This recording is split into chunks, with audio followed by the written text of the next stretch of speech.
But did this kind of now made you feel somewhat like a celebrity within your own right, being able to interact and meet famous people on a day-to-day basis, or was you still kind of grounded and just accepted the role as a flight attendant? I mean, how did your mindset or your ego change, if it did change, as you were meeting these famous people?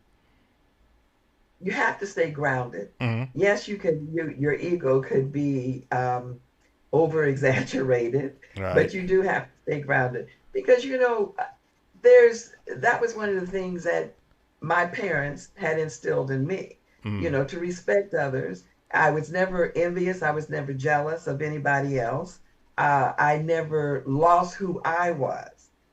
I felt very grounded and I loved myself to death. And I someone should want to be me rather than I would want to be them. It was my attitude.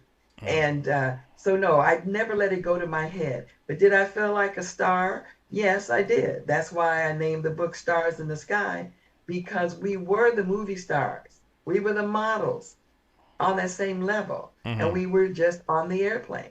And I would say we were fighting for our civil rights in the air.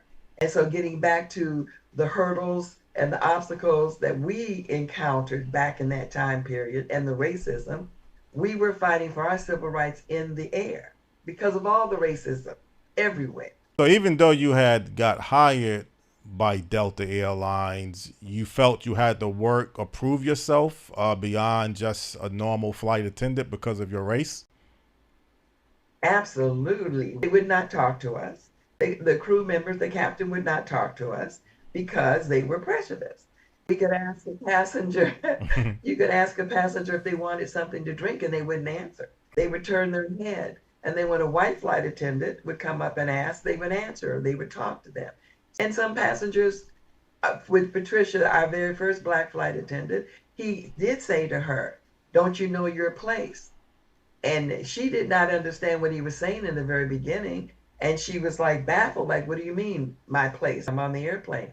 But he meant you are black and you don't need to be in the position as a stewardess slash flight attendant. And that's the point of my book, that people don't understand what we went through to be able to fly.